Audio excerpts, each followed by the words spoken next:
હર હર મહાદેવ મિત્રો આવનારી 26 મે વડસાવિત્રી વ્રતના દિવસે આ 3 વસ્તુ ભૂલથી પણ ન ખાતા, નહીં તો તમારું ઘર બરબાદ થઈ જશે। કારણ કે મિત્રો, જે મહિલાઓ વડસાવિત્રીના દિવસે જો આ 3 વસ્તુ ખાય છે તો તેના પતિનું અકાળે મૃત્યુ થઈ શકે છે। સાથે જ મિત્રો, આપણે એ પણ જાણશું કે વડસાવિત્રી વ્રતના દિવસે સ્ત્રીઓએ કઈ ભૂલ ન કરવી જોઈએ। તેમજ મિત્રો, આપણે વડસાવિત્રીના દિવસે કરવામાં આવતા શુભ ઉપાય વિશે પણ જાણશું। તેમજ મિત્રો, આપણે આજના વિડીયોમાં જાણશું કે એવી કઈ સ્ત્રી છે કે જેને વડસાવિત્રનું વ્રત ન રહેવું જોઈએ, અને એ પણ જાણશું કે આ વડસાવિત્રીની પૂજા કરતી વખતે કઈ સાવધાની રાખવી જોઈએ, અને માતા સાવિત્રીને કઈ વસ્તુ અર્પણ કરવી જોઈએ અને કઈ વસ્તુ ન કરવી જોઈએ। અને મિત્રો, આ 3 વસ્તુ છે કે જે સાવિત્રી માતાને ભૂલથી પણ અર્પણ ન કરતા, અને મહિલાઓ આ વ્રત દરમિયાન આ પ્રકારના કપડાં ભૂલથી પણ ન પહેરતા। તો મિત્રો, આ બધી જ વસ્તુઓની જાણકારી મેળવવા માટે આજના આ વિડીયોને આખો જોવા વિનંતી। તો મિત્રો, વિડીયોમાં આગળ વધતા પહેલા જો તમે ઈચ્છતા હોવ કે સાવિત્રી માતાની કૃપા તમારી ઉપર સદા બની રહે તો આ વિડીયોને લાઈક કરી અને કમેન્ટમાં જય માતા સાવિત્રી જરૂર લખી દેજો। મિત્રો, આજનો વડસાવિત્રીનો વિડીયો બહુ જ મહત્વપૂર્ણ છે, આથી મિત્રો, મહિલાઓ જે છે આ વિડીયોને ખાસ જોવે, અને જો કોઈ પુરુષ આ વિડીયોને જોતા હોય તો આ વિડીયોને મહિલાઓ સુધી જરૂરથી પહોંચાડજો। કારણ કે મિત્રો, આ વડસાવિત્રીનું વ્રત છે એ પરિણીત મહિલાઓ માટે જ છે। મિત્રો, આ વ્રત છે આપણા હિન્દુ ધર્મનો એક પ્રમુખ તહેવાર માનવામાં આવે છે કે જે વર્ષમાં માત્ર એક જ વાર આવે છે। મિત્રો, આ વડસાવિત્રીનું વ્રત છે મહિલાઓ પોતાના પતિના દીર્ઘ આયુષ્ય માટે રાખે છે। મિત્રો, આ વડસાવિત્રીનું વ્રત છે એ જેઠ મહિનાની અમાવસ્યા તિથિના દિવસે રાખવામાં આવે છે। મિત્રો, તો આજે આપણે આ વિડીયોમાં એ પણ જાણશું કે સ્ત્રીઓએ વડસાવિત્રીનું વ્રત કઈ રીતે કરવું જોઈએ, તેમજ સ્નાનદાન અને આ વ્રતના પારણા કઈ રીતે કરવા, તેમજ સ્ત્રીઓએ આ વ્રતમાં કઈ વસ્તુઓનું ખાસ ધ્યાન રાખવું જોઈએ, એ બધી જ વસ્તુને જાણકારી મિત્રો આપણે આજના આ વિડીયોમાં મેળવશું। તેમજ મિત્રો, જાણશું કે આ વડસાવિત્રીના દિવસે સ્ત્રીઓએ આ એક ખાસ શૃંગાર અવશ્ય કરવો જોઈએ। તો મિત્રો, આ વ્રત છે એ આવનાર જેઠ મહિનાની 26 મેના દિવસે છે, અને આ દિવસે મિત્રો સોમવાર પણ છે। તો મિત્રો, જ્યારે પણ આ દિવસ આવે ત્યારે તમારે એક દિવસ પહેલા જ થોડીક શુદ્ધતા કરી લેવી બહુ જ આવશ્યક રહે છે। આથી મિત્રો જુઓ, કાલે વડસાવિત્રીનું વ્રત હોય તો તમારે આજે નખ કે જેવી વસ્તુ કાપી લેવી જોઈએ। અને મિત્રો, વડસાવિત્રીનો દિવસ જ્યારે હોય ત્યારે તમારે એકદમ સાત્વિક ભોજન જ ગ્રહણ કરવું જોઈએ। એટલે કે મિત્રો, લસણ, ડુંગળી તેમજ મૈસૂરની દાળ જેવા તામસિક ખોરાકનું તમારે સેવન આ દિવસે ન કરવું જોઈએ। અને જો મહિલા છે કે જે મહેંદી લેવા માંગતી હોય તો વડસાવિત્રીના એક દિવસ પહેલા જ તેણે આ બધી વસ્તુ પતાવી લેવી જોઈએ। અને મિત્રો, જ્યારે પણ વડસાવિત્રીનું વ્રત હોય એ દિવસે તમારે સૌપ્રથમ વહેલા ઉઠી જવું જોઈએ, પછી સ્નાન વગેરે જેવા કાર્યો કરીને પછી મિત્રો સ્ત્રીઓ જે છે એને લાલ અથવા તો પીળા રંગના વસ્ત્રો અવશ્ય પહેરવા જોઈએ, અને પછી જ પૂજા અર્ચના કરવી જોઈએ। તો જો મિત્રો તમારી પાસે નવી સાડી હોય તો તમે નવી લાલ અથવા તો પીળા રંગની સાડી અવશ્ય પહેરી શકો છો। તેમજ જો તમારી પાસે લગ્ન વખતે જે સાડી લાલ કલરની મળેલી હોય એ સાડી પણ તમે વડસાવિત્રીના દિવસ દરમિયાન પહેરી શકો છો। તેમજ તમારે બંને હાથમાં આ દિવસે બંગડી પણ જરૂર પહેરવી જોઈએ। અને મિત્રો, આ દિવસે મહિલા છે કે જેણે 16 શૃંગાર અવશ્ય કરવો જોઈએ, અને સાથે જ સેથામાં સિંદૂર જરૂર પૂરવું જોઈએ, અને પગમાં ઝાંઝર પણ અવશ્ય પહેરવી જોઈએ। અને મિત્રો, જ્યારે પણ તમે વડસાવિત્રીના વ્રત દરમિયાન પૂજા અર્ચના કરો ત્યારે તમારે માથે ચુંદડી ઓઢીને જ પૂજા અર્ચના કરવી જોઈએ। તેમજ મિત્રો, જ્યારે પણ તમે વડસાવિત્રી દરમિયાન વડની પાસે જાવ ત્યારે તમારે વડલાના વૃક્ષનું કોઈ પણ પાન અથવા તો ડાળખી ન તોડવી જોઈએ। તેમજ મિત્રો, જ્યારે પણ તમે આ વડસાવિત્રીના વ્રતની પૂજા અર્ચના કરો ત્યારે મિત્રો ગૌરી ગણેશની પૂજા સૌપ્રથમ કરવામાં આવે છે। સાથે જ મિત્રો, વડલાના વૃક્ષની પૂજા કરો ત્યારે તમારે ગૌરી માતા અવશ્ય બનાવી લેવા જોઈએ। પછી મહિલા એ વડ સાવિત્રીના વ્રતની પૂજા અર્ચના કરવા માટે તેણે સૌપ્રથમ પૂજાની થાળી તૈયાર કરી લેવી જોઈએ અને પછી મિત્રો વડલાના વૃક્ષની નીચે જઈને સાવિત્રી માતા છે એની પ્રતિમા ત્યાં મૂકીને તેની પૂજા અર્ચના કરવાની હોય છે. ત્યારબાદ તમારે વડલાના વૃક્ષમાં શુદ્ધ જળ જે તમે લઈને ગયા છો એ જળ અર્પણ કરવું જોઈએ. સાથે જ મિત્રો તમારે અક્ષત ફૂલ અને ચણા જે તમે લઈ ગયા છો એ તમારે અવશ્ય અર્પણ કરવા જોઈએ. સાથે જો તમે ગોળ અથવા મીઠાઈ પણ અર્પણ કરી શકો છો. અને આ વડસાવિત્રી વ્રત દરમિયાન તમે પૂજા અર્ચના કરો ત્યારે વડલાના વૃક્ષની ચારે ફરતે તમારે મિત્રો 7 વાર દક્ષિણા કરીને સૂત્રનો દોરો અવશ્ય વીંટવો જોઈએ. ત્યારબાદ તમે પૂજા કરી લો. પછી અંતમાં વટ વૃક્ષને પ્રણામ જરૂર કરવા જોઈએ અને પછી હાથમાં ચણા લઈને વડસાવિત્રીના વ્રતની કથા તમારે સાંભળવી જોઈએ. તેમજ મિત્રો જ્યારે પણ તમે આ પૂજા અર્ચના કરી લો છો પછી તમારે બ્રાહ્મણોને દાન અવશ્ય કરવું જોઈએ. તેમજ કોઈ જરૂરિયાતમંદ વ્યક્તિ હોય તો તેને ફળનું દાન, અનાજનું દાન અથવા ધન તેમજ વસ્ત્રોનું દાન તમે અવશ્ય કરી શકો છો.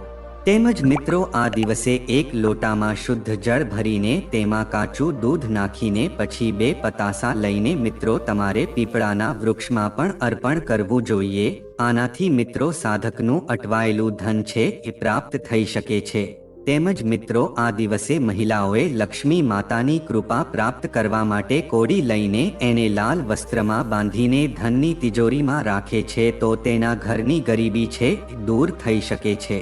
તેમજ મિત્રો હવે આપણે જાણીએ કે વડ સાવિત્રી વ્રત દરમિયાન મહિલાઓએ કઈ 3 વસ્તુ ભૂલથી પણ ખાવી ન જોઈએ અને જો તે આ વસ્તુ ખાશે તો તેનો પતિ છે અકાળે મૃત્યુ પામશે.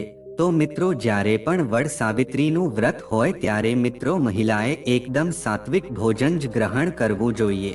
જો મહિલા આ દિવસે તામસિક ખોરાક ગ્રહણ કરે છે તો તેને બહુ મોટી મુશ્કેલીનો સામનો કરવો પડી શકે છે. જો મહિલા આ દિવસે લસણ કાંદા તેમજ માંસ મદિરાનું સેવન કરે છે તો તેનો પતિ છે મૃત્યુ પામે છે. તેમજ તેનો પતિ રોડ ઉપર પણ આવી જાય છે અને તેના ઘરમાં ગરીબીનો વાસ થઈ શકે છે. આથી મિત્રો જ્યારે પણ વડ સાવિત્રીનું વ્રત હોય ત્યારે એક મહિલાએ આ પ્રકારની ભૂલો બિલકુલ પણ ન કરવી જોઈએ. તેની સાથે જ મિત્રો આ દિવસે પતિ પત્નીએ સહવાસ બિલકુલ પણ ન કરવો જોઈએ. એટલે કે મિત્રો આ વડ સાવિત્રીના દિવસે પતિ પત્નીએ સંપૂર્ણપણે બ્રહ્મચર્યનું પાલન કરવું જોઈએ. તે બંને વચ્ચે પ્રેમ જરૂર હોય છે પણ મિત્રો આ દિવસે પતિ પત્ની એકબીજાના સહવાસથી દૂર રહેવું જોઈએ. અને જો તમે આ દિવસે આ ભૂલ કરો છો તો મિત્રો તમને વડ સાવિત્રીના વ્રતનું કોઈ પણ ફળ પ્રાપ્ત થઈ શકતું નથી. કારણ કે મિત્રો આ જે દિવસ હોય છે બહુ જ પવિત્ર દિવસ હોય છે અને આ દિવસે જો તમે બ્રહ્મચર્યનું પાલન નથી કરતા તો મિત્રો તમારે ઘોર ગરીબીનો સામનો કરવો પડી શકે છે. આથી મિત્રો તમારે આ દિવસે આટલી વસ્તુનું જરૂર ધ્યાન રાખવું જોઈએ. તેમજ મિત્રો વડ સાવિત્રીના વ્રત દરમિયાન મહિલાઓએ કાળા રંગના કપડાં બિલકુલ પણ ન પહેરવા જોઈએ. કારણ કે મિત્રો આ કાળો રંગ છે અશુદ્ધતાનું પ્રતીક માનવામાં આવે છે. અને મિત્રો વડ સાવિત્રીના વ્રતના દિવસે શનિ જયંતી પણ છે કે જેથી કરીને મિત્રો કાળા રંગના વસ્ત્રો છે એ શનિદેવને બિલકુલ પણ પસંદ નથી. આથી જો તમે આ દિવસે કાળા રંગના કપડાં પહેરો છો તો મિત્રો તમારે શનિદેવના ક્રોધનો સામનો કરવો પડી શકે છે અને તમને શનિદોષ પણ લાગી શકે છે. આથી તમારે કાળા રંગના વસ્ત્રો વડ સાવિત્રીના વ્રત દરમિયાન બિલકુલ પણ પહેરવાનો જોઈએ. તેની સાથે જ મિત્રો વડ સાવિત્રીના વ્રત દરમિયાન મહિલાઓએ સફેદ રંગના કપડાં પણ બિલકુલ પણ ન પહેરવા જોઈએ. કારણ કે મિત્રો આ સફેદ રંગ છે એ વિધવાનું પ્રતીક માનવામાં આવે છે. આથી જો કોઈ સ્ત્રી સફેદ રંગના કપડાં પહેરે છે તો એને અપશુકનનો સામનો કરવો પડી શકે છે. આથી તેને શુભ અવસર ઉપર સફેદ રંગના વસ્ત્રો બિલકુલ પણ ધારણ કરવા ન જોઈએ. જ્યારે પણ વડ સાવિત્રી વ્રત હોય ત્યારે એક પરિણીત મહિલાએ લાલ અથવા તો પીળા રંગના કપડાં અવશ્ય પહેરવા જોઈએ કે જેનાથી લક્ષ્મી માતા તેમજ સાવિત્રી માતા છે એ પ્રસન્ન થઈ શકે છે. તેમજ તમને અખંડ સૌભાગ્યવતી રહેવાનું વરદાન આપે છે. તેમજ મિત્રો વડ સાવિત્રીના વ્રત દરમિયાન જો બની શકે એટલું તમારે 16 શૃંગારનું દાન જરૂર કરવું જોઈએ. જો એવી કોઈ જરૂરિયાતમંદ સ્ત્રી હોય તો એને તમારે 16 શૃંગારનું દાન અવશ્ય કરવું જોઈએ કે જેથી કરીને તમારા પતિના જીવનમાં ક્યારેય પણ કષ્ટ આવી નહીં શકે અને તે પ્રગતિના પંથે ચાલવા લાગશે. મિત્રો, તમારે અહીંયા એક વસ્તુનું ખાસ ધ્યાન રાખવાનું છે કે જ્યારે પણ તમે શૃંગારની વસ્તુ દાનમાં આપો છો ત્યારે તમારે પોતાની જે વસ્તુ હોય એ વસ્તુ તમારે ભૂલથી પણ દાનમાં આપવાની નથી. જો તમે બજારમાંથી 16 શૃંગારનો સામાન ખરીદો છો એ જ તમે બીજા કોઈને દાનમાં આપી શકો છો. આનાથી મિત્રો તમારા જીવનમાં ક્યારેય પણ ધનની કમી નહીં થઈ શકે. મિત્રો, શાસ્ત્રોમાં એવું માનવામાં આવે છે કે જ્યારે પણ વડ સાવિત્રીનું વ્રત હોય ત્યારે વ્રતધારીએ મીઠાનું સેવન બિલકુલ પણ ન કરવું જોઈએ. તેમજ આ દિવસે ઘરમાં કોઈ પણ સભ્યોએ માંસ મદિરાનું સેવન ભૂલથી પણ ન કરવું જોઈએ. તેમજ આ દિવસે પતિ પત્નીએ સહવાસ બિલકુલ પણ ન કરવો જોઈએ અને મનમાં કોઈ પણ પ્રકારની કોઈ બીજા પ્રત્યેક ખરાબ ભાવના ન હોવી જોઈએ. તેમજ મિત્રો, વડ સાવિત્રીનું વ્રત જ્યારે હોય ત્યારે એક પરિણીત મહિલાએ મોડા સુધી સૂવું ન જોઈએ. જો તે આ દિવસે વધારે સૂવે છે તો આનાથી તેના પતિનું આયુષ્ય છે ઓછું થઈ શકે છે. આથી મિત્રો, વડ સાવિત્રી હોય ત્યારે એક મહિલાએ સૂર્યોદય થાય એના પહેલા જ ઉઠી જવું જોઈએ. આથી માતા સાવિત્રી છે એ પણ તમારાથી પ્રસન્ન થઈ શકે છે. પણ જો તમે આ દિવસે સૂર્યોદય થાય ત્યાં સુધી તમે સૂતા રહો છો તો મિત્રો તમારે ઘોર ગરીબીનો સામનો કરવો પડી શકે છે. તેની સાથે જ મિત્રો, જ્યારે પણ વડ સાવિત્રી વ્રત હોય ત્યારે જે પણ સ્ત્રી વ્રત રહે તો મિત્રો તેણે પોતાના શેઠામાં સિંદૂર બહુ જ લાંબુ પૂરવું જોઈએ કે જેનાથી તેના પતિ છે એ આગળ પ્રગતિ કરી શકે છે અને તેનું આયુષ્ય પણ વધી શકે છે. અને તમારું રૂપ જોઈને માતા સાવિત્રી અને લક્ષ્મી માતા અવશ્ય પ્રસન્ન થઈ શકે છે અને તમને અખંડ સૌભાગ્યવતીના આશીર્વાદ આપી શકે છે. તેમજ મિત્રો, મહિલાએ પૂજા કરતી વખતે લાલ પુષ્પ અવશ્ય અર્પણ કરવા જોઈએ. આનાથી મિત્રો તમારું આયુષ્ય છે એ પણ વધી શકે છે. મિત્રો, લાલ ફૂલ છે પ્રેમનું પ્રતીક માનવામાં આવે છે. આથી જુઓ, એક સ્ત્રી વડ સાવિત્રીનું દરમિયાન પૂજામાં લાલ પુષ્પનો ઉપયોગ કરે છે તો તે પતિ પત્નીનું દાંપત્ય જીવન છે એ પણ પ્રેમ ભર્યું રહે છે. તેમજ આ દિવસે મિત્રો પોતાના ઘરમાં મીઠા પકવાન અવશ્ય બનાવવા જોઈએ અને તેનો ભોગ પણ લગાવવો જોઈએ. મિત્રો, ઘણી મહિલા હોય છે કે જે આ વડ સાવિત્રીના દિવસને એમ જ હલકામાં લેતી હોય છે અને તે બ્યુટી પાર્લરમાં જઈને પોતાના વાળ કપાવતી હોય છે કે જે વસ્તુ છે એ બહુ જ અશુભ માનવામાં આવે છે. મિત્રો, શાસ્ત્રોમાં એવું જણાવવામાં આવે છે કે જે કોઈ પણ સ્ત્રી વડ સાવિત્રીના વ્રત દરમિયાન પોતાના વાળ કપાવે છે તો તેને ઘોર ગરીબીનો સામનો કરવો પડી શકે છે અને તેનો પતિ પણ અકાળે મૃત્યુ પામી શકે છે. આથી મહિલાઓએ આ ભૂલ બિલકુલ પણ ન કરવી જોઈએ. અને જો સ્ત્રી આ ભૂલ કરશે તો લક્ષ્મી માતાઓ તેમજ માતા સાવિત્રી તેનાથી ક્રોધ થઈ જશે અને તેને આ વ્રતનું કોઈ પણ ફળ પ્રાપ્ત નહીં થઈ શકે. તેમજ મિત્રો, આ દિવસે મહિલા જે પણ બંગડી પહેરે છે તો તે લાલ અથવા તો પીળા રંગની જરૂર હોવી જોઈએ. તેને કાળા રંગની બંગડી બિલકુલ પણ પહેરવી ન જોઈએ. અને જ્યારે પણ તે વડ સાવિત્રી વ્રતની પૂજા કરે છે તો એક મહિલાએ મંગળસૂત્ર અવશ્ય પહેરી રાખવું જોઈએ. મિત્રો, મંગળસૂત્ર વિના કોઈ પણ સ્ત્રી એ વડ સાવિત્રીના વ્રતની પૂજા અર્ચના ન કરવી જોઈએ. તો મિત્રો, હવે આપણે જાણીએ કે એવી કઈ 3 પ્રકારની મહિલા છે કે જેને વડ સાવિત્રીનું વ્રત બિલકુલ પણ રાખવું ન જોઈએ. મિત્રો, જો એવી કોઈ સ્ત્રી હોય કે જેને પોતાના પતિના વિચારો સિવાય કોઈ બીજા પુરુષના વિચારો આવતા હોય તો તેવી સ્ત્રીએ બિલકુલ પણ વડ સાવિત્રીનું વ્રત રાખવું ન જોઈએ. અને જો એવો કોઈ પુરુષ હોય કે જેને બીજી સ્ત્રીનો વિચાર આવતો હોય તો તે પુરુષ માટે પણ કોઈ સ્ત્રીએ વ્રત રાખવું ન જોઈએ.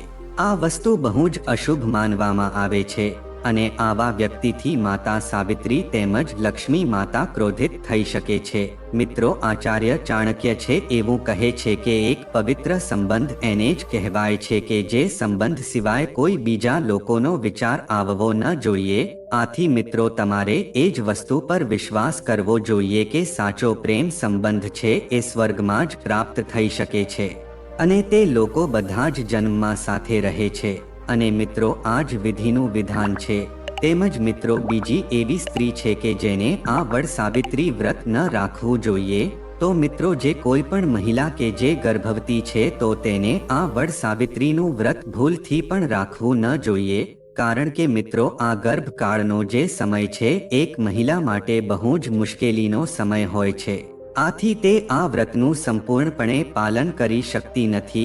મિત્રો આપણા શાસ્ત્રોમાં ગર્ભવતી મહિલાએ આ વ્રત ન રાખવું જોઈએ એવું તો લખ્યું નથી, પણ જો મહિલા છે કે આ દિવસે થોડીક તકેદારી રાખે છે તો તેના બાળકને કશો વાંધો આવી શકતો નથી, પણ જો તે આવા સમયમાં વ્રત રાખે છે તો તેના માટે બહુ જ કઠિન વ્રત રહે છે, આથી તેને આ વસ્તુનું ખાસ ધ્યાન રાખવું જોઈએ। તો મિત્રો જો એવી કોઈ મહિલા હોય કે જે પોતાના પતિથી અલગ રહેતી હોય અથવા તો તે બંને વચ્ચે મનમેળ ન હોય અને વાત છૂટા થવા સુધી આવી ગઈ હોય તો મિત્રો તેવા લોકોએ આ વ્રત બિલકુલ પણ રાખવું ન જોઈએ। મિત્રો આ સંબંધ છે, પવિત્ર કહેવાતો નથી, અને જો તમે આ ભૂલ કરો છો તો મિત્રો માતા સાવિત્રી પણ તમારાથી રિસાઈ શકે છે કે જેથી કરીને તમને આ વ્રતનું કોઈ ફળ પ્રાપ્ત થઈ શકતું નથી। આથી આ પ્રકારના દંપતીએ વડ સાવિત્રીનું વ્રત બિલકુલ પણ રાખવું ન જોઈએ। તેમજ મિત્રો મહિલાઓએ એક વસ્તુનું ખાસ ધ્યાન રાખવું જોઈએ કે જ્યારે પણ વડ સાવિત્રીના વ્રતનો દિવસ હોય ત્યારે પોતાના સુહાગની વસ્તુ કોઈ પણ બીજા વ્યક્તિને દાનમાં આપવી ન જોઈએ અને પોતાના ઘરેણાં પણ કોઈ બીજી સ્ત્રીને પહેરવા માટે આપવા ન જોઈએ। અને જો એક સ્ત્રી આ ભૂલ કરે છે તો તેને ઘોર ગરીબીનો સામનો કરવો પડી શકે છે અને આ ભૂલ કરવાથી તેના પતિનું આયુષ્ય પણ ટૂંકું થઈ શકે છે। તો મિત્રો જુઓ, મહિલા જે છે એણે આટલી વસ્તુઓનું ખાસ ધ્યાન રાખવું જોઈએ। મિત્રો એવું માનવામાં આવે છે કે જો વડ સાવિત્રીના વ્રતનું સંપૂર્ણપણે પાલન નથી કરતી તો તેને આ વ્રતનું કોઈ પણ પ્રકારનું ફળ પ્રાપ્ત થઈ શકતું નથી અને આ ભૂલ થવાથી માતા સાવિત્રી છે એનાથી ક્રોધ થઈ શકે છે અને તેને ઘણી બધી મુશ્કેલીનો સામનો કરવો પડી શકે છે।